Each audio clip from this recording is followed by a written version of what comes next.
Hello, everyone, and welcome to episode 20 of the Sister Love Squadcast. Today we are having a artist appreciation episode on the great Johnny Horton.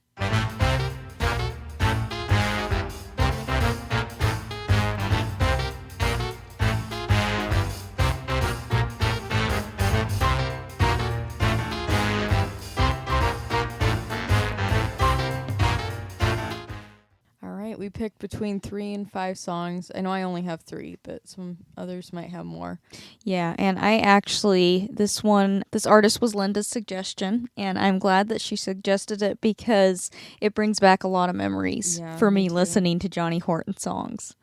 Because I grew up listening to several of them. So there's a couple on my list that are very nostalgic. So I will start out with my first pick, which is actually one that I had not heard until recently. And that is the song I'm a One-Woman Man. And it was written by Johnny Horton and Tillman Franks. They wrote quite a bit together. Well, that is partially because Tillman Franks actually was his manager. Oh. And he managed a lot of country singers such as Claude King, who had the hit Wolverton Mountain. And there were a few others. I don't know if I wrote down their names, who he managed, but there were several. And that was one of the first, that one, and then my second song, which is All for the Love of a Girl, were his first 2 songs that actually charted. Because he started out, before the historical tunes that we all know and love, he started out with a rockabilly sound. Which is interesting to listen to because he has a different tone. And I can see why he didn't take off as much with the rockabilly because he sounded a little bit like all the other artists doing it. I mean, it's good the way that he did it, and that's when he was... And I thought I had more notes on this than I did. But he went by...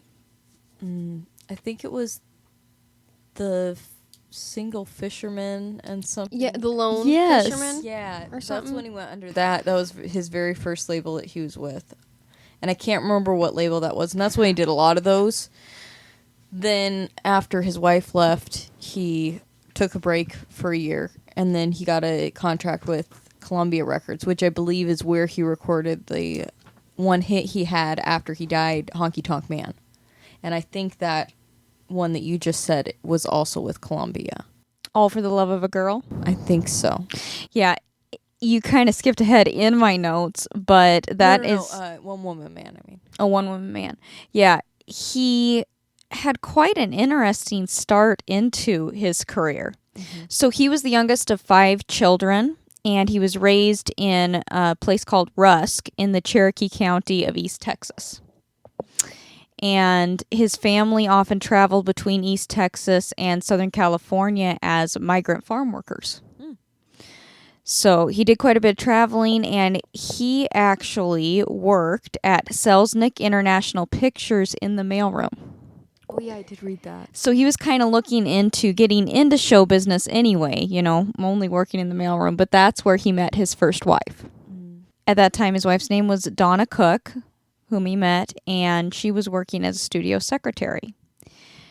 Well, he did go to college, a couple different places, and I don't think he fully graduated. I think he was trying to figure out... Didn't. Yeah, he was trying to figure out what he wanted to do, kind of a thing. Yeah. But he obviously had an interest in geology, which we'll get to a little bit later.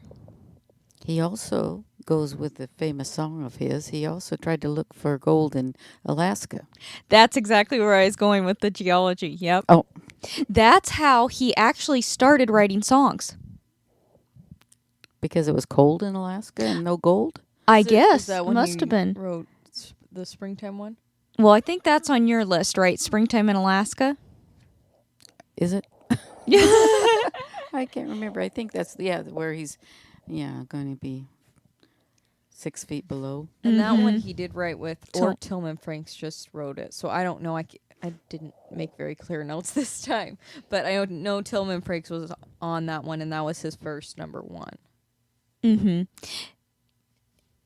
Springtime in Alaska was his first number 1. Yeah, so he in 1948 had a short stint studying geology, and then after that is when he went to Alaska to look for gold. And yes, it said that during that time he had started writing songs.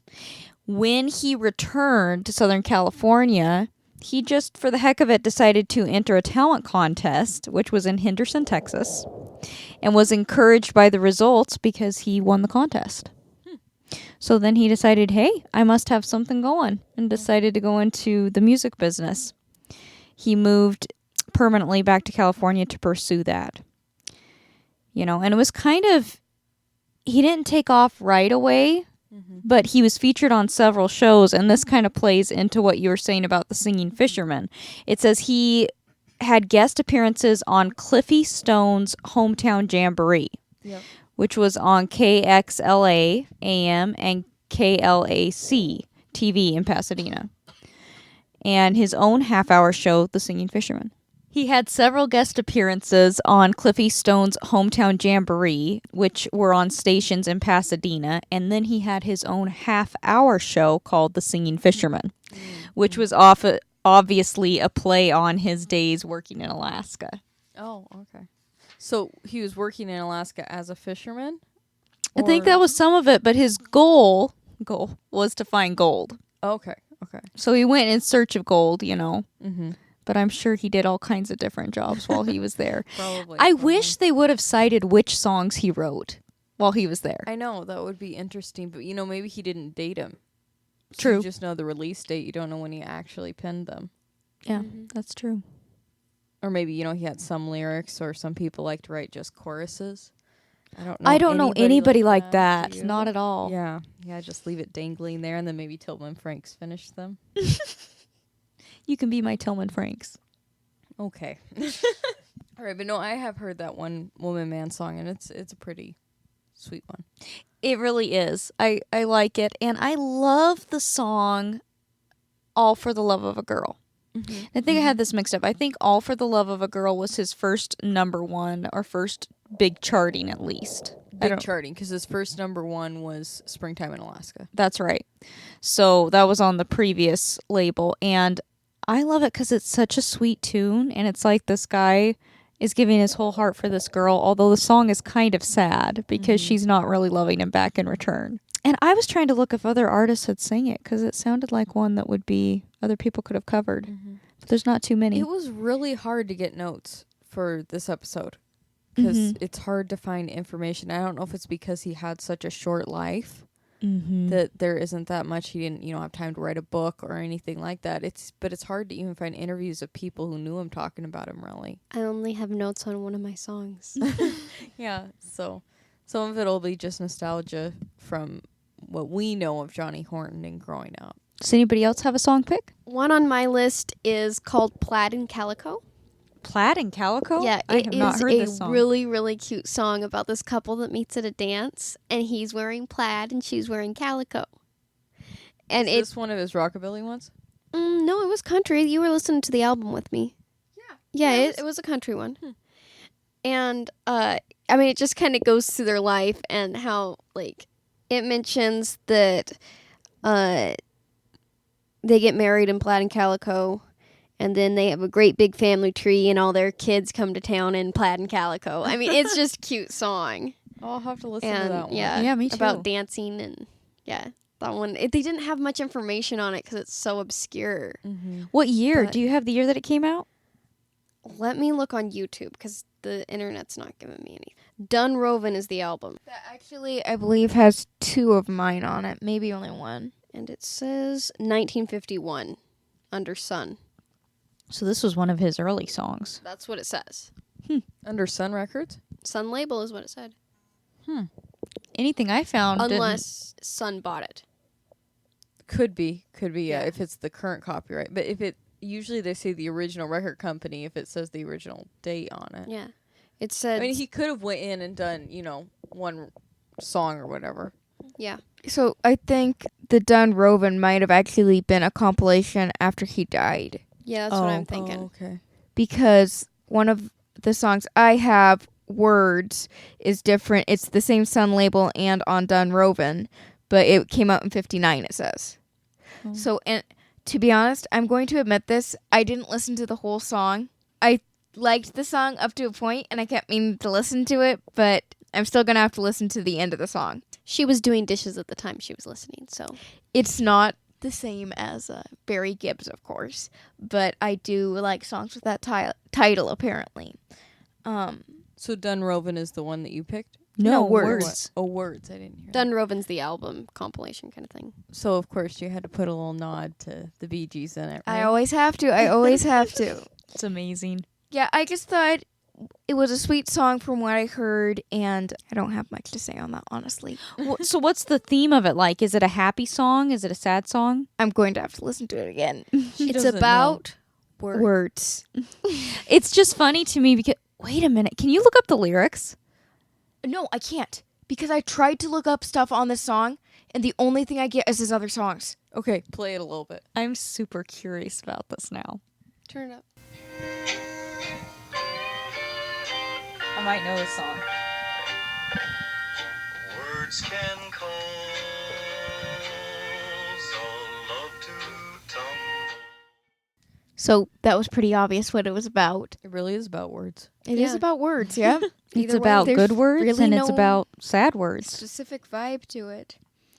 I liked it though. Yeah. Mm-hmm. I never heard it had a nice, soft kind of country sound. But as I'm listening to that, and this is something that can apply to all of Johnny Horton's songs, he has such a unique voice. Yeah. Yeah. And one of the reasons I like Johnny Horton, like especially in that song, I mean, no hate, but there are some country singers that I can't take the twang. Mm-hmm. But he made it, I don't know. There's something different about his voice that I think he has more vibrato, for one. Mhm. And not exactly a twang, but Almost like a you- yodel. Yeah, Kind he of, like uses the twang into his vibrato. yeah. So, It's very unique. yeah. One thing I noticed in that song is the steel guitar. There's a lot of steel guitar in country, but you can also play, because it's called the Hawaiian guitar, a steel guitar like a Hawaiian sound. Mm-hmm. Well, they really played it that way in this song, more Hawaiian sounding than country sounding. I could see that. Almost I could like see the that, Blue yeah. Hawaii soundtrack. Yeah, I could see that. Mm-hmm. I think you're right though about him. Like he really doesn't twang as much, and at the end of his lines, he adds that vibrato. What I find about his voice and how it's so different, I want to know what he grew up listening to. You know what I mean? Everybody picks up on a certain style or a certain sound somewhat based on what they grow up immersed in. Well, you'd have the Carters. Let's yeah. see, how old was he? He was 25 was when he was born. 1925. So he's 3 years older than Dad. So you'd have the radio. You know, it's like Right. watching the Waltons like we're doing. Yes, that's been Um, great. But you have an interesting mix with him because he was bouncing all over the country. Right. So I don't know, what his influences was. Obviously, he wanted to go with the country at first sound. Mm-hmm. That didn't quite work for him.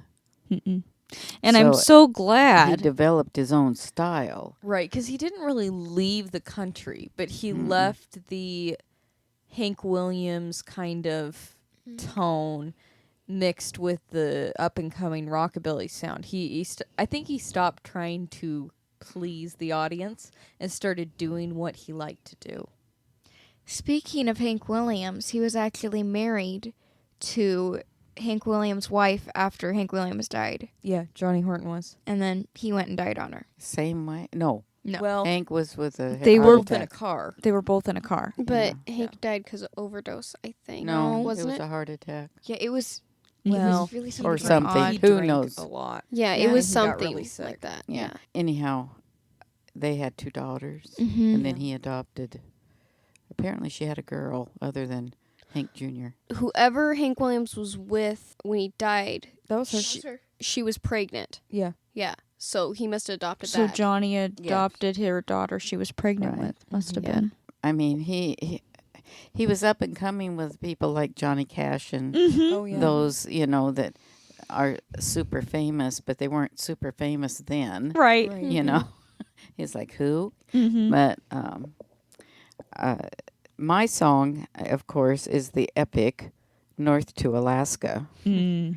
and I guess Shell picked that one too. I remember the first time I heard this song. I was over at my neighbors, the Andersons. Oh, I love her stories about the Andersons. Yeah, well, they had teenagers, So you you know, and I found was out what was only cool. 5 or so. You know, I was little.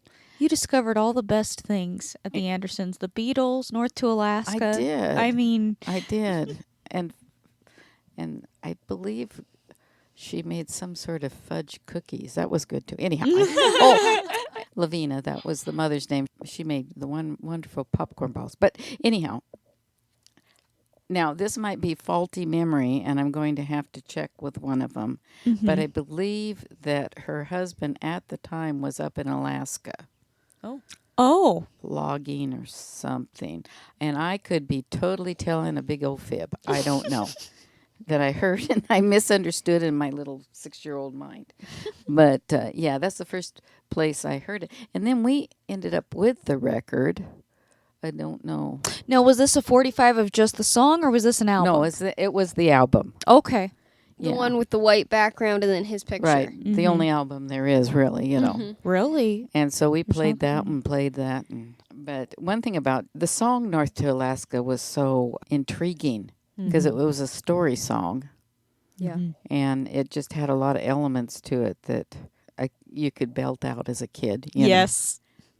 And but that particular album that had North to Alaska in it had a lot of different kinds of songs that he was big on history.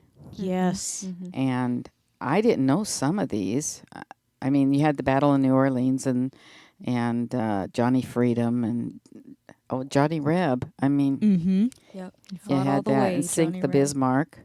That's on my list. Yeah. Yep. Yeah, Johnny and Freedom and Jim Sink the Bridger. Bismarck. Who knows Jim Bridger Oh, my anymore? word. You know. Let's stick to old Jim Bridger.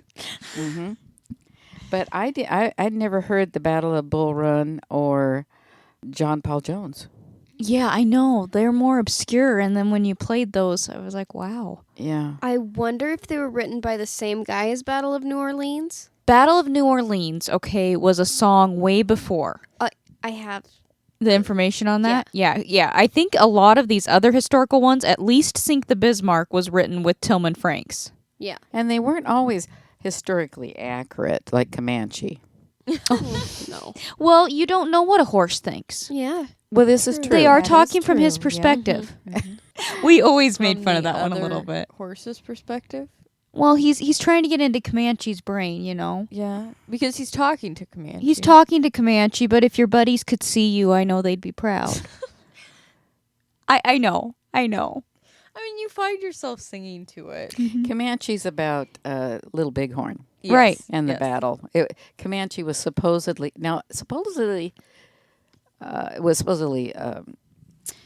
He belonged to Captain Keeg. yeah, but they They were in saying the song that it he was was Custer's. he Right? was Custer's. Oh, they do? Yeah. I think so. I'm Yeah. trying He to wasn't remember it. Custer's horse? No, he No, was. he was Captain Keeg, Captain Keegs. Yeah, who was with Custer. Well, he yeah. did die with Custer. but the horse didn't, and they stuffed him. Yeah. Yep. He still I goes think on you- tour. Yeah, I think you can still go see Comanche. Yeah, Yeah. disturbing, It's- I think. yeah, it's kind of weird, isn't it? Yeah. I was really, when we took that trip out to Little Bighorn to see it after we did that big study when we were kids, we went to the museum there. I was really disappointed because Comanche was on tour and I didn't get to see him because he wasn't at the museum. Yeah. It's the price of fame, I guess. Can't be everywhere at once. My word. Jaylee. It's a little morbid if you think about it. It really is. Even when you're dead, you can't be everywhere at once. Oh my word. I love the historical songs though, and you know, you brought up Jim Bridger and that one, the arrangement, even in North to Alaska. I love his delivery of the verses on North to Alaska, and especially after you've watched the John Wayne movie, he tells the story perfectly. Yeah. Okay, I don't like- know if this was true or not, but I was reading on the internet and it said that North to Alaska was made for the film. Yep. Yeah. He was asked to do the song for the film. That's what I thought. Yeah, I was just gonna ask that question, but yeah, he died 5 days before it was released. Yes. Yeah. Which is In really that car sad. accident. Yeah. I thought North to Alaska was first, and then the movie. It was for the movie No, Now they may have released the song before the movie. Yeah, to promote it. Right, but I'm pretty sure he was signed on to do the song for the movie. because the movie is based on a play called The Birthday Gift. Oh yeah, that's right. That's right. Now, what I always thought was cool, and I knew the song long before I ever watched the movie, and is the song is technically a prequel to the movie.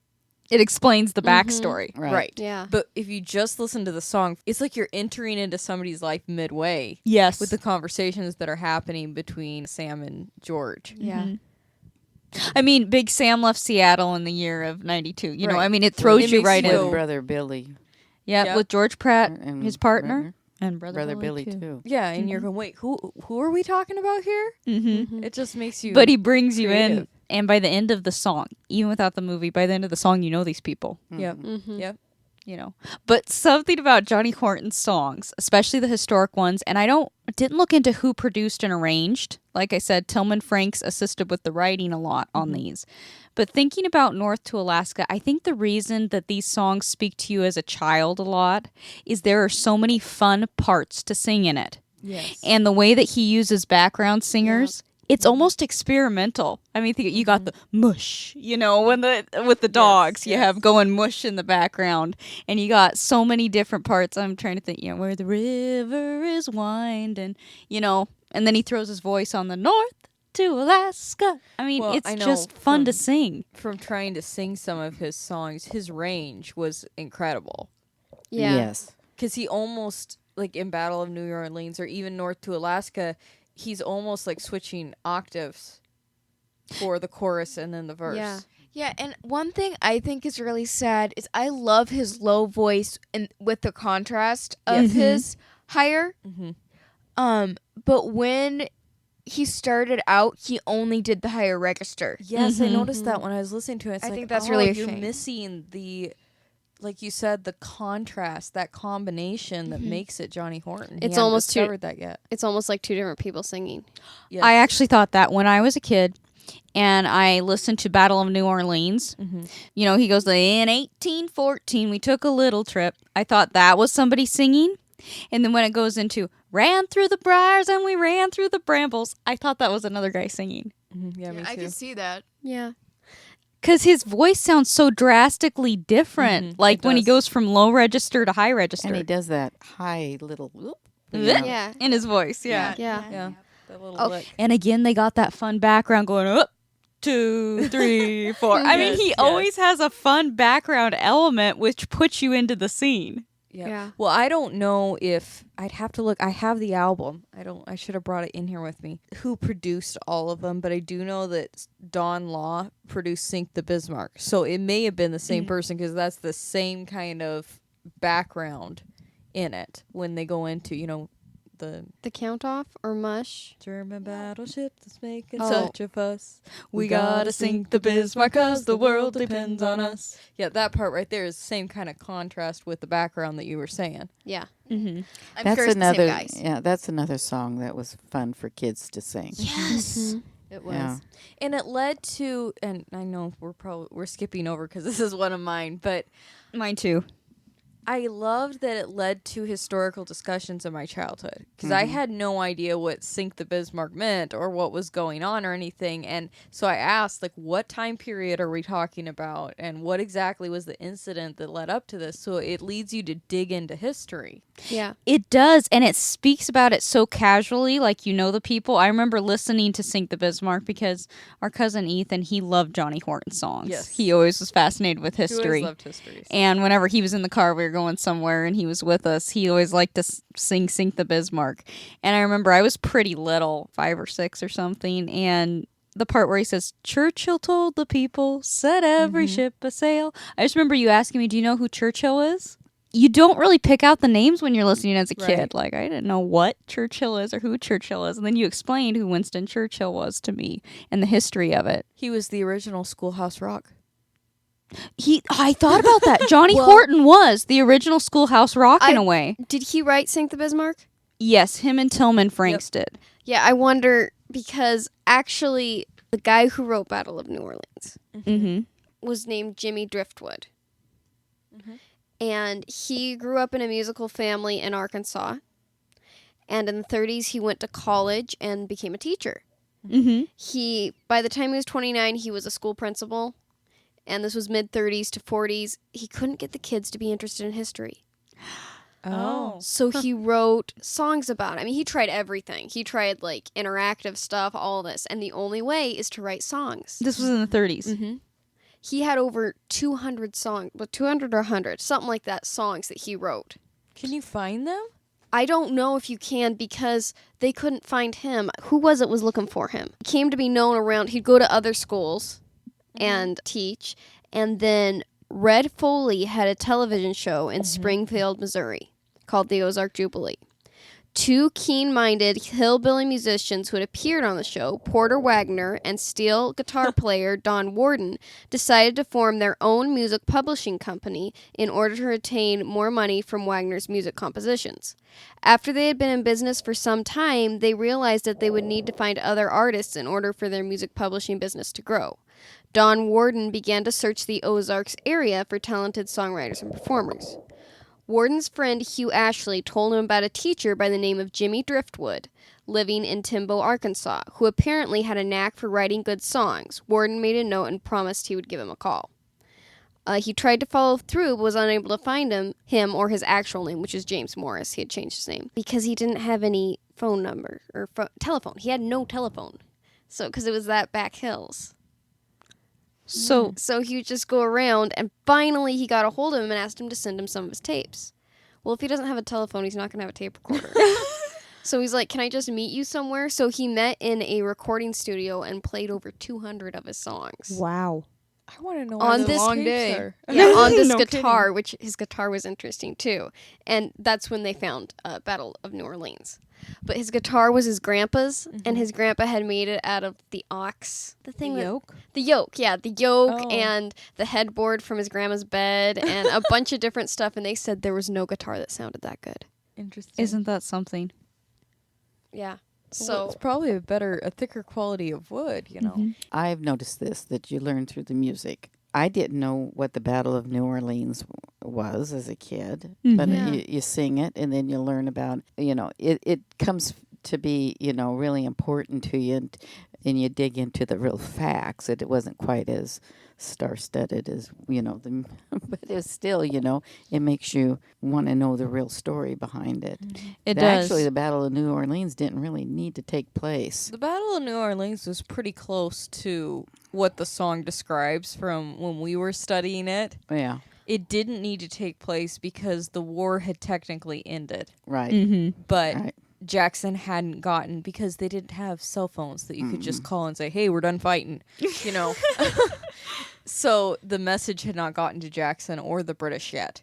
So they were still fighting it out in New Orleans. And the song was controversial in they had to change it for England I was going Yes. to bring that up. because the word bloody is not exactly the word. And they were using it to describe the British. So, Yeah. And it's also not a nice word over there. I don't know.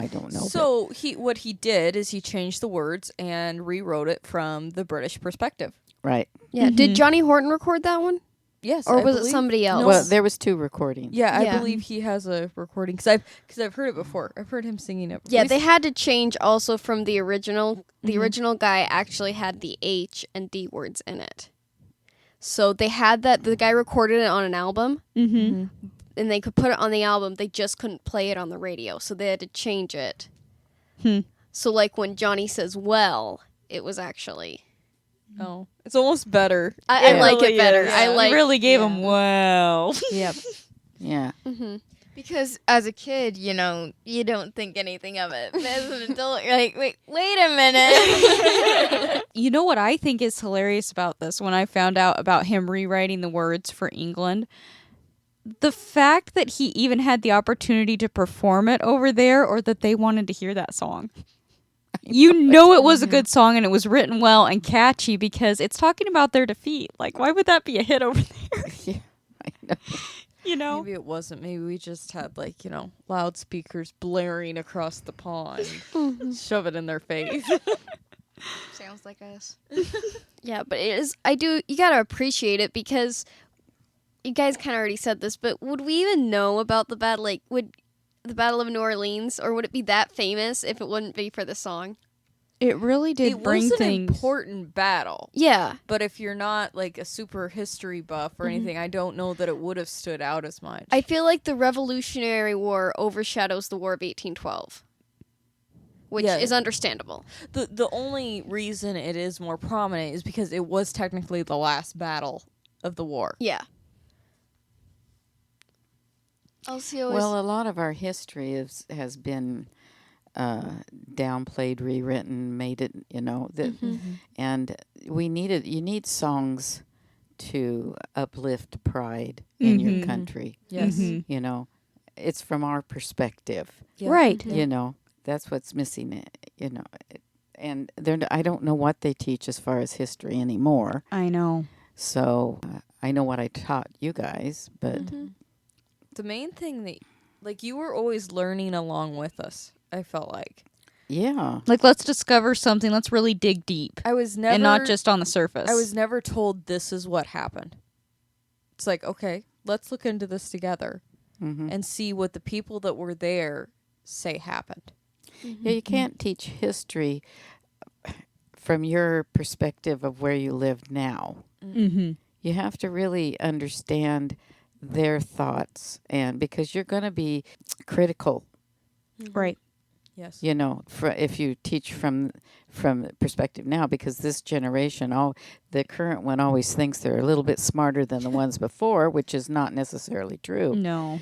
Because how would you have really behaved? You can even go back, even in when the crucifixion took place. Mm-hmm. We all think, oh no, we wouldn't be that way. Now wait a minute, how do you know? Exactly.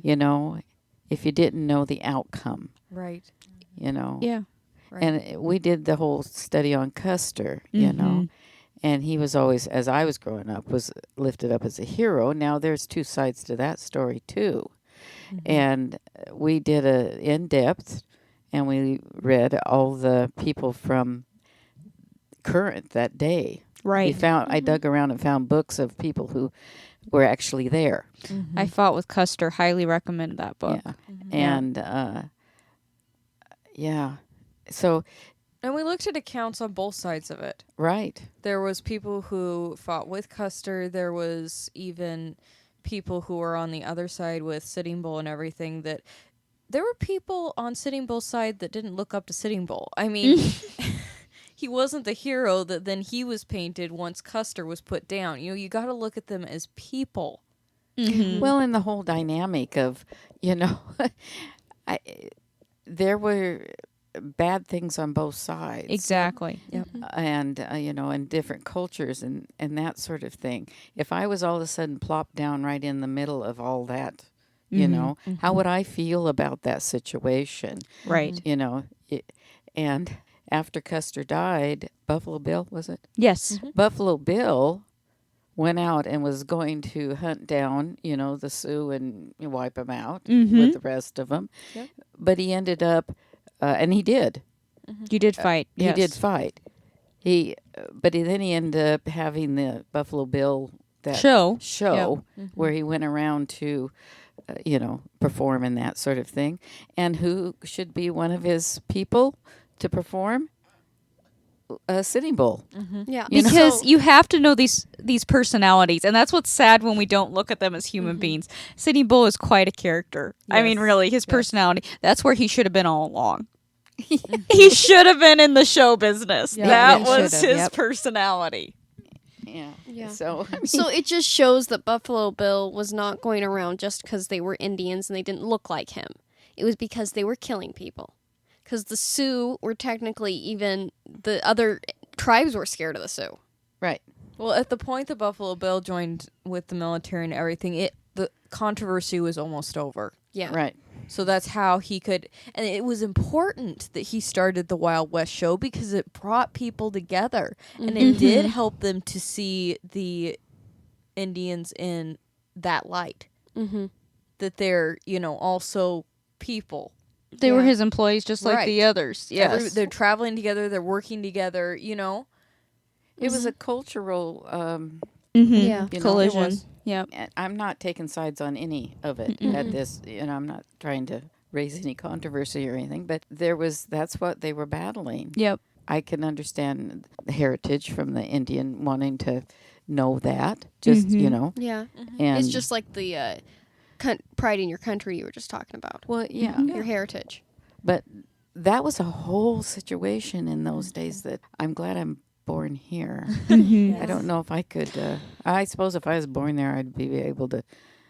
I'm with it. glad that I'm that far removed from it so that I can go back and look at it with a removed perspective and see what each person was saying. Yeah. See both sides. Something I think that's interesting too, as we're talking about this and as I'm thinking about it, is the reason you have to look at personalities, the reason you have to look at people and listen to firsthand accounts. History is different for whoever lives it. Right. Because you can go through a time, I mean, look at the Depression. There were still people that were wealthy all the way through it. Yep. There were people that it really hit. You know what I mean? They were wealthy and then they didn't have money. There were people that didn't have money to start with and it didn't really affect them. Right. It's all where you're living and who you are. So history really is a personal thing. Right. And it's a different perspective from what you live. So talking on that note, and one of my songs was Jim Bridger. And I knew that Jim Bridger was not a fictional character. Right. You knew that he wasn't a fictional character. Right. Yeah, exactly. But it got me looking into it, and it doesn't really have a lot on him, Johnny Horton, and how he sang it and stuff. But I do know that it was released in 1961, a year after he passed. Then I delve into, and I have a little history on Jim Bridger. He was born in Richmond, Virginia, and they moved out to Missouri. And then, when he was 14, his parents died. Yeah. Yep. So he learned how to hunt and fish and basically live off the land. Survive on his own. Right. But he also had a sister to take care of, too. He also founded the Rocky Mountain Fur Company. And in this website, he said he was a human GPS. Yeah. He had like a picture memory. So like scouts and settlers and the army, he would write maps for them. Yeah. And he knew exactly where every fir tree or whatever was. I'm sure I think he was recruited as a guide several times for the military and even wagon trains he helped. And Yeah, he's a remarkable man. He's the one you want on your team in a corn maze. Yes. It wasn't, and he had it for a trading post, but we stopped by and saw it. Yeah, we did. Yeah, it wasn't like the movies. No, it wasn't. No. But there actually it was pretty was. rough. looking. Actually, when I looked into this, there is a movie with Richard Chamberlain. It's a miniseries. Richard Chamberlain? Uh-huh. plays It's called Jim Bridger. Yeah, it's called Centennial. Oh, yeah. Okay. What year is it? And 78. he plays Jim Bridger? I think that's I don't know. I think can't so. picture that. Me neither. I That got would the be phone out. interesting. Let's see if that's. I might have to I'm see fact it though. checking you, Mom. This is I think totally- so, but And He's too tall and thin. I know that's what I'm thinking too. I don't know. And not scraggly enough. Like I've seen pictures of Jim Bridger. Like Yeah. he Yeah. looks like a mountain man. Yeah. You know. But But about him that looks like a mountain man. No, who pulls off the Count of Monte Cristo better? The Yeah. only historical figure that the paintings get wrong is Daniel Boone and Davy Crockett. Yes. We know Both what of he them- looks like. Both Yep. of them look like Fess Exactly. Parker. Right. Yep, Fess have Parker. You can't convince me They're otherwise. Yes, like he looks twins. like he smells good and Yep. he shaves. And Yeah. he's like the Mhm. safest man ever. Right. Yes. I was gonna marry Fess Parker when I was little. No. Richard Chamberlain plays McKeague, Alexander McKeague. okay, who plays Jim Bridger then? Let's see here. He might not be a regular. What? Well- it isn't about Jim Bridger. He's just in it. It might have different historical Yeah, figures he in might it. have- he's read it in wrong. Well, Let if it me was look a it up. reference linked, then it would say the funny thing about this song, and this is nothing to put Jim Bridger down, because yes, you need to look into him and his history, but this is another song that really tickles me because we sang it a lot as kids, and the way that it's arranged, we always thought it was kind of funny.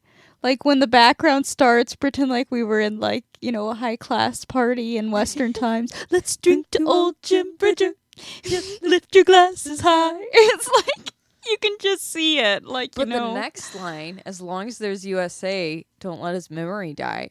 How many people right now know who he is? I know. Exactly. He was a remarkable mountain man. I mean, he was in this thing. He says he's one of the most famous mountain men. Mm-hmm. Mom And is fanning. I am.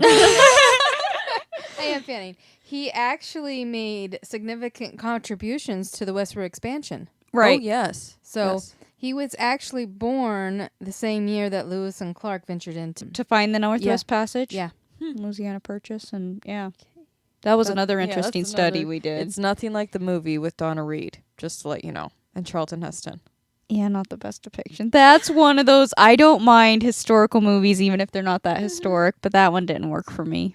I really think that this somehow the schools, the people need to learn about our history and with pride rather than these were people. They're going to Exactly. make mistakes. They're going to not always say and do the things that we know that we've gotten so proud that we're better than them. Jim Bridger, if I had to be in his shoes, Oh my word. okay, plop me right back there.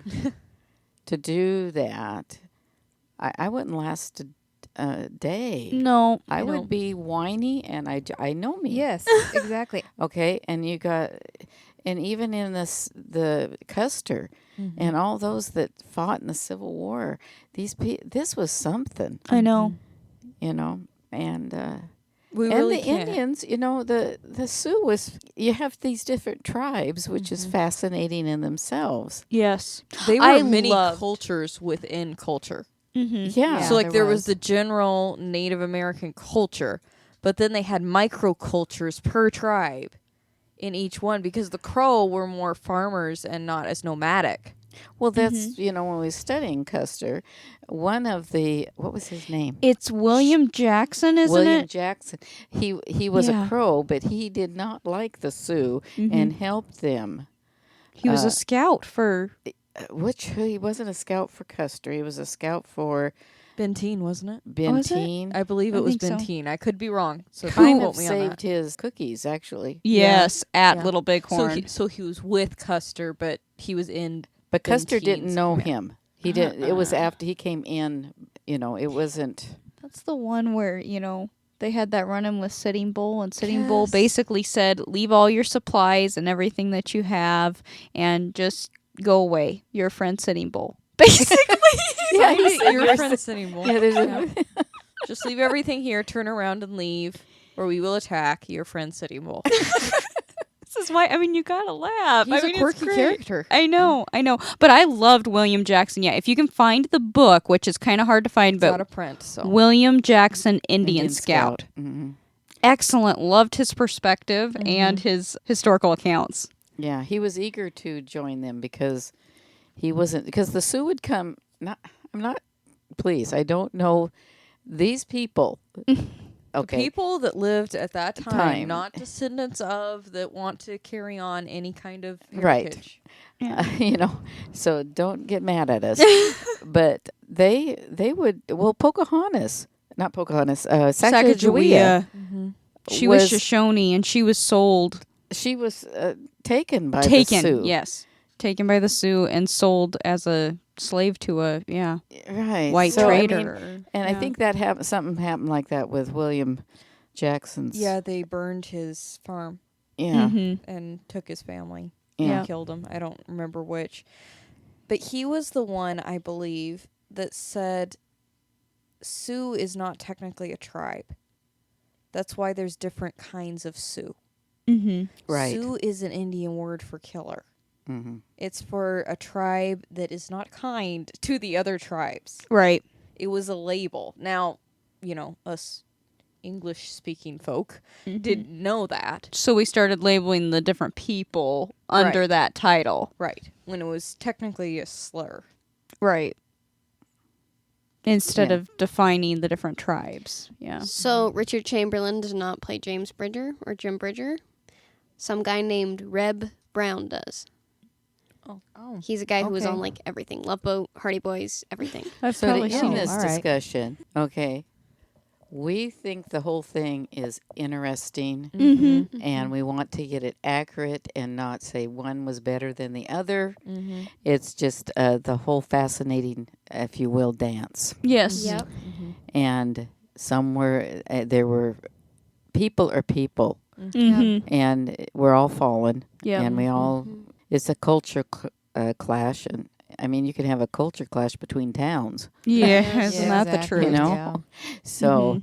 And we live in a day and age that's so far separated from that time that nobody should be able to judge either side without looking at what the people actually said. Because you weren't there. Right. Yep.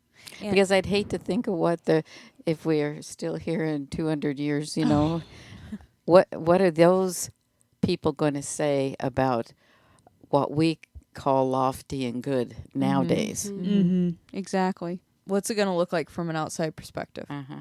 Yeah. But on the preserving history that you were talking about, I'm not getting political, but I am going to give a shout out to the current administration, because if you go to, I think it's America's 250th on the White House website, they have uploaded all sorts of historical documents about the founding fathers and the Constitution, and lots of historical resources that are accurate based on the original documents. That, first of all, they're encouraging people to download the PDFs and create their own little event and museum to let people know about our history. Oh, cool. And then there's also video like classes and stuff that you can take to learn more about the founding of America. So it's a really good resource to go check, and I think it would be great for people to go look at as we're getting up on celebrating 250 years of our country. It's time to quit being ashamed and being taught that we should be ashamed. Yep. Right. Exactly. Because this is who we are. We're a unique people, Mm-hmm. and there's been clashes. Mm-hmm. The mere fact that George Washington won was an absolute miracle. Yes. It was purely from God. Mhm. Yes. So obviously we were supposed to be here. Exactly. Yes. Which goes to, I mean, my second one you mentioned, Johnny Freedom. Oh, And yeah. That's that a great is one of song. my favorites because it's just so nostalgic. And I couldn't find anything on it, not even if it was actually Johnny Horton that wrote it. So I couldn't, maybe it was the same guy that wrote Battle of New Orleans. I Yeah. don't know. But it's just, that one's so fun and like spirit of patriotism to me. Yes, it is. It's a great Independence Day song to Yes, just belt. yes. I love when you're bringing all these up, like even with Johnny Freedom, that all the songs that Johnny Horton does historically feel like they're a theme from a movie. Yeah. The way that they're written, and I think that's why it's important historically that it like cements it in your head, because at least me as a kid listening to them, I had like the whole scene in my mind. Yeah. The way that Yeah. the lyrics take you through each story. Yeah, another one I liked was Johnny Reb. Yes. That really made me think about they lost, but they put their heart into it. They were fighting Right. for states' rights. Slavery added into that. We did a whole study on that, but just the average person, what were they fighting for? Right, But they- because people think that the South was like, huge slave owners and everybody had a plantation and stuff. That wasn't true. Not everybody was rich and had a huge lot of land. They actually had a culture that they were fighting for. So there's a lot more issues that go into it than slavery. Yeah. Yeah, and I love how he says that. I mean, just in the chorus, you fought all the way, Johnny Reb. Yes, you fought all the way. I mean, they fought when they knew they had lost. Yes, they did. And it says in the song that Lincoln played Dixie, or What was Look up that? the lyrics Look up real the quick. lyrics. Yeah. I believe it did. I mean, to honor the. Lincoln loved the South and had respect for Jefferson Davis. He did. And Lee loved the North. I mean, Mm-hmm. it really was like siblings Having an argument. having an argument. Yeah. Yeah, it just got overheated, Yeah, just a little bit. which we can see happens, even currently what's going Yeah. happening. I think we've gotten past overheated. Yeah, a little bit more Next than level. Next level, yes. When Honest Abe heard the news about your fall, the folks thought he'd call a great victory ball. But he asked the band to play the song Dixie for you, Johnny Reb, and all that you believe. And I believe that is true, that he did that. That's what it's about, though. I mean, that is what is important. That, yes, he had to fight for what he knew was right. Mm-hmm. But think about the respect. Mm-hmm. Like, we're all Americans. There should never be a point that respect is lost. There's no reason for somebody else's thinking Mm-hmm. to be considered unworthy. Well, both sides valued human life. Exactly. And that is why Robert E. Lee, or Jefferson, no, Robert E. Lee's the one that surrendered, right? Yeah. Mm-hmm. He signed the papers, yeah. That's why he surrendered. Because he could not stand any more bloodshed. Mm-hmm. They would have fought to the end. They would have fought till all the South was wiped out, but nobody wanted that. Right. They'd already killed the South. Mm-hmm. I think that is something that we've lost a little bit in our culture is it's easy to win, but not win gracefully. Mm-hmm. And it's hard to lose gracefully too. yeah. Like to find that common ground and go, yeah, okay, I don't agree with you, but this is how it is now. Let's move forward together. Mm-hmm. Well, social media has caused because you're not face to face, Mm-hmm. you can say anything you want, and it doesn't matter. You can't see the hurt in another person's eyes. And, we need to, as we're putting this podcast out, we need to get off of this stuff and actually interact with people again. Yeah. Well, this is what I was just saying with, and I'm going to probably bring up another controversy here, but we were talking about, there's lots of reels coming through about people, it's a joke, but it's becoming to not be a joke, that people are dating ChatGPT. Mm. And I have a lot of reels come through that are a joke about that. I'm like, well, first of all, the hard thing is I can see their point somewhat because online dating has become such a thing. Why not? Then I don't have to deal with the in-person drama. That's the mindset that people are getting. And they're going, it's so hard to online date because what you see online isn't what you meet in person. And then so why not just have a fake fantasy thing, which don't get me started on that. That's really scary. But I commented on one of them and I said, okay, when did it become creepy for somebody to approach another person and start a conversation? And it's not creepy to find their social media, even if you've never actually introduced yourself, and message them. I know. Like, how did that get flipped? It should be less weird for you to walk up to somebody and say, hi, this is my name. What is your name? Let's get to know each other. But people don't do that anymore. I'll admit it, in awkward situations, I've been guilty of flipping out my phone because it's just more comfortable, and sometimes you don't want to be confronted. Mm-hmm.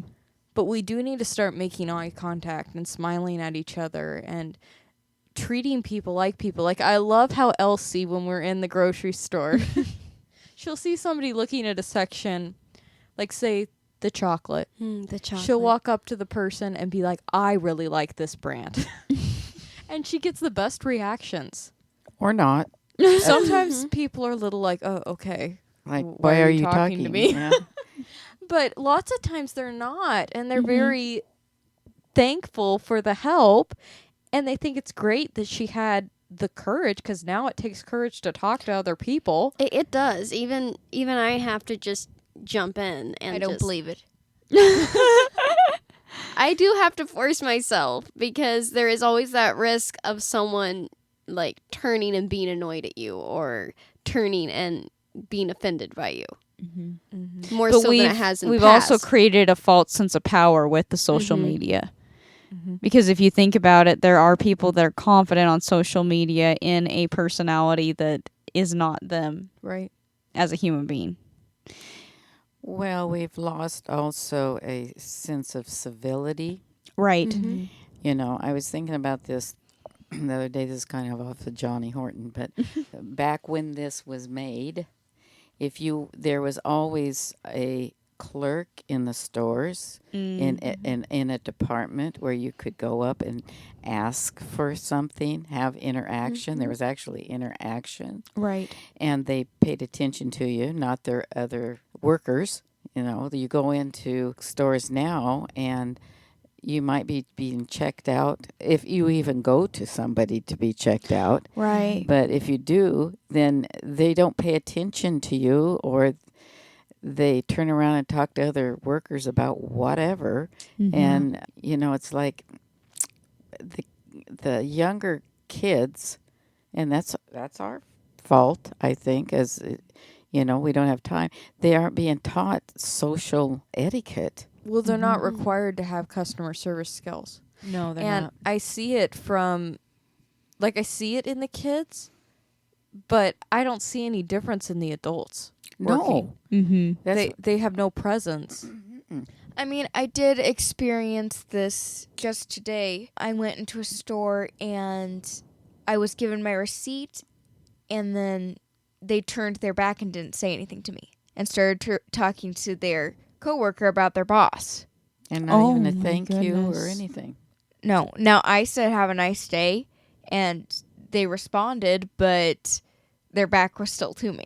And that's why I hope in this world you have to use social media, but you have to use it for the good to get people to interact outside of it. And with everything that we put out musically, and even with the fashion and the things that we're posting, I hope that it encourages you to get out and do something creative and interact with people. You know, have discussion. Like here, how we're talking about this.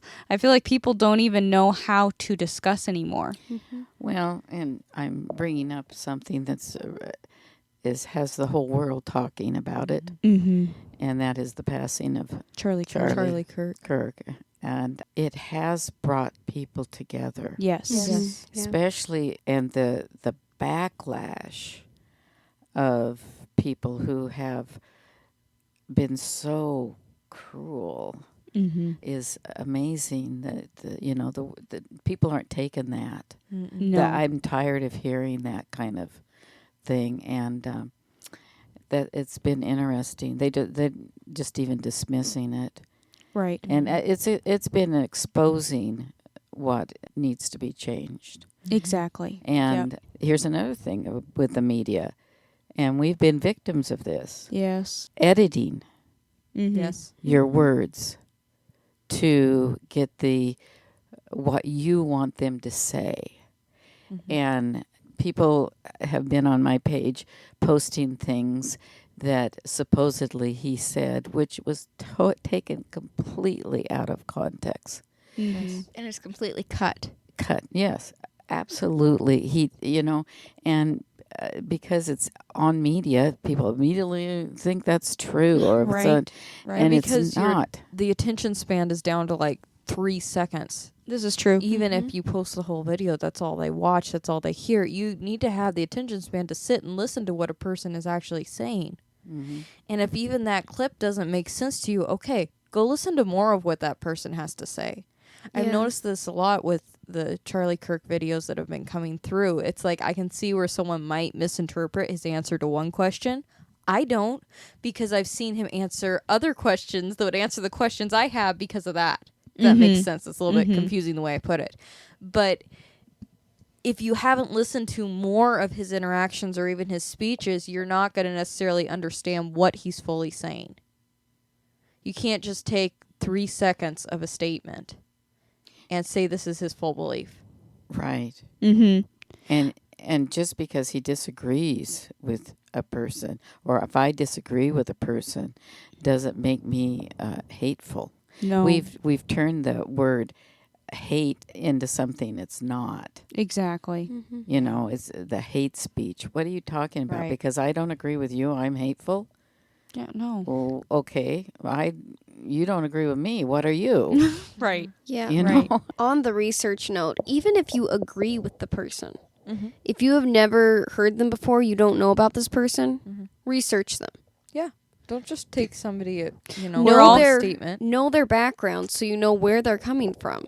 That's my whole thing. We're all human beings. Mhm. So we're all going to say things that are fallible. We're not God. We're going to say things that are fallible, and we're going to say things that are accurate. Get to know a person's character, like on a personal level. Like actually get to know where a person's coming from in their thoughts and in their worldview before you just decide to throw a statement out and the whole person. Well, and getting back to Johnny Horton, some of his songs that I don't have down here, but I was looking over some of the lyrics, they would be not received now. Right. Where These it days, wasn't no. as, nobody took it It wasn't seriously. offensive. There are stereotypes with certain cultures and things, or even through Hollywood, made up stuff that people now get offended at when people didn't before. They didn't put that on the people of the modern day. Can we also just say that we need to start learning to laugh at ourselves? Like, I don't Yes. care who you are. I mean, that is one of the most freeing things. I think that we've gotten to the point of being so self-conscious as a culture and so full of pride that we're not able to laugh at ourselves and our own mistakes and where we come from. And you can't even appreciate other cultures, because if you do that, then you're being racist. I think that's sad. I know. It's become a label. I mean, okay, on the cruise we were on, there was so many different cultures there, and it was amazing. It was like traveling the world just by meeting people. Yes, I loved And I it. love that.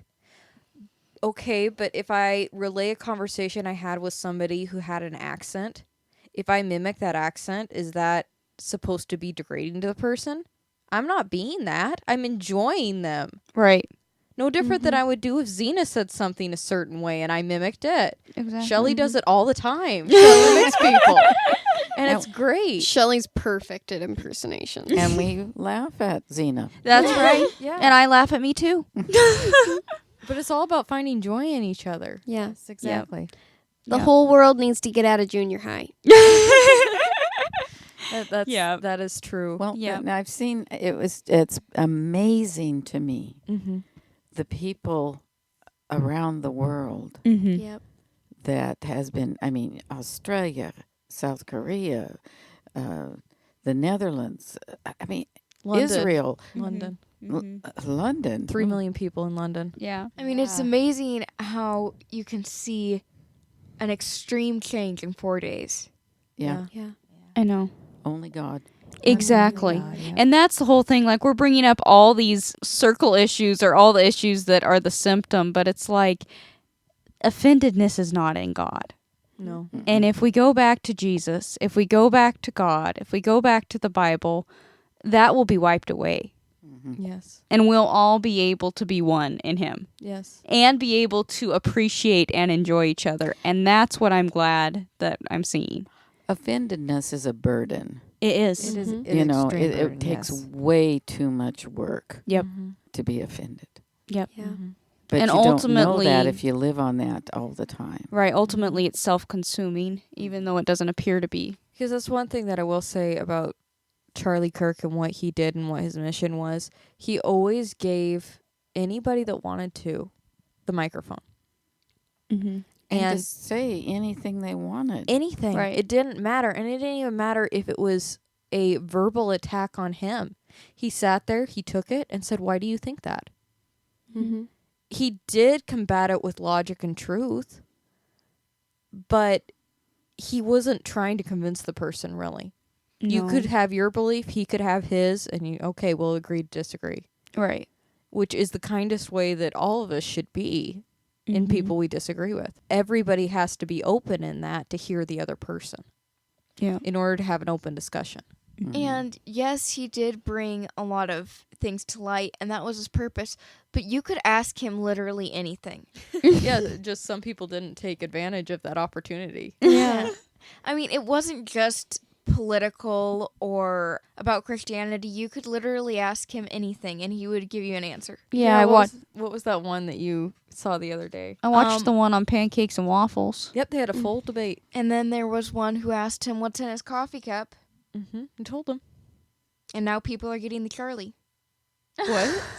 Seriously? Yes, I saw a reel about it. People are getting what he had in his cup, and they're saying it's pretty good. What did he have in his cup? It's some sort of mint tea, I think.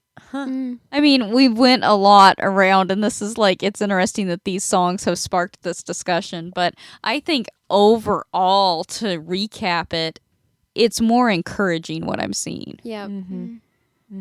I think we are seeing things where people want to interact, people want to talk, people want to not be offended. So Well, that's how you get. That's what I get from Johnny Horton songs. They are encouraging, even if they're not about.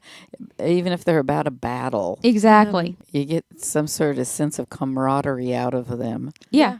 The other one I have is When It's Springtime in Alaska. The reason I like this one Mm-hmm. is because it's a story song. Yes. Yeah, and it doesn't end well for one of the people. Yes. But, it's like I should have known better. Yeah. You could almost hear him going, This didn't work out as like I planned." The tune No, speaks exactly. that. Yeah. Well, speaking of story songs of his, I looked up, and this one piqued my interest. The title, Okay. "Ol' Mr. Slewfoot." You guys, I think I I've heard heard of that. it. That one. I think I listened to that one the other day. I think they put that one on Dunrovin. okay. So what it's about is it's about this bear stealing honey and causing trouble. What does that remind you of? Yogi Bear? Bear. Oh, Yogi Oh. Bear. That's what Yeah. came to my mind. But this is a rockabilly song, and it was done in '61, and then it became one of his notable tracks during his musical career. So probably when he was with Columbia Records. Probably, in yeah. Nashville. Mm-hmm. Yeah. But Interesting. the tune is just kind of catchy, and it's fun to listen to. I have kind of a random note on North to Alaska. Mm-hmm. So, when we were younger, like I was probably from 5 to 8, Mm-hmm. and you guys were tweens probably. Mm-hmm. You'd if we were on a TV show, you'd play, you'd make up different storylines off that TV show. Remember Yeah. that? Oh, yeah, I Okay. remember that. Yeah. Get Smart was one of those TV shows. Yes. We were big Yes. Get Smart fans. And villains, one of the villains in Get Smart is Thrush. Nope. That's Man from Uncle. Man from Uncle. Okay, Yeah, I'm sorry, Thrush not Get is- Smart. Yeah. Man No. from Uncle. Yeah. Well, excuse me. Yeah. Get Okay. Smart is chaos. Yeah, Chaos. Okay, that's right. It's Bernie Copel. He was my favorite. But anyway, Thrush from Man from Uncle. And you were playing, what was your name? So you played the daughters of the main characters. Nicolette Solo, Napoleon Solo's daughter. And who were And you? Izzy Kiryakin, Ilya's daughter. Well, Oh, my those two word. characters were playing undercover, and I was the audience because I didn't watch the show. Mm-hmm. So they were being undercover as singers, and they were Mhm. trying to get this message across, and they were Yes. singing North to Alaska. And instead of saying mush in the background, Yes. they were saying thrush. Yes. Do you remember this? We were down in the basement Mhm. waiting to go out and leave I for can something. still see the scene that I had set up in my imagination when you're talking So about can it. I. I draw it up and I see a full scene like it's in a 60s spy TV show. Yep. And at the end, you switched roles and then you played the Thrush agents who were already oh, they're they found you out. Mm-hmm. And then at the end you made bird sounds because a thrush is a bird. Mm-hmm.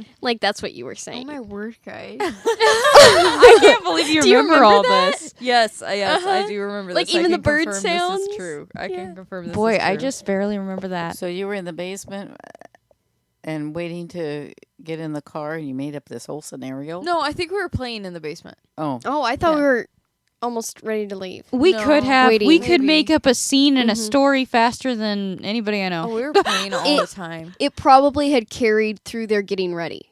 oh. This was just part of Probably. it. Ever wonder why it was hard to get them out the door? The memories I have in playing when they were about tweens, Uh-oh. Well, we would play Bonanza because I love Oh the show. no! Here we go. We never. We're hear gonna the get end of this, scolded. ever. And Xena especially was really into the drama scenes, but Still am. but Jaylee would play right into it. Elsie was the comic relief. And what else could the youngest 4-year-old do but play paw and pick the beans in the garden that everybody was supposed to be doing? Well, somebody had to do it while we were having this important scene. Yeah. Important. It was very important. Long. Very long and emotional. I don't even know what the heck you said. We were I in just our- sat there and went, oh, I know. If you're picking beans in the garden, wouldn't you have been, what's his name? Their cook? Hop Sing? Hop Sing? Hop Sing. Oh, we never she's- even thought no, of him. No, she's Pa, because Pa does all the work. Oh, I see. Yeah. The other cast is usually just getting in trouble. Yep. Yeah, good memories.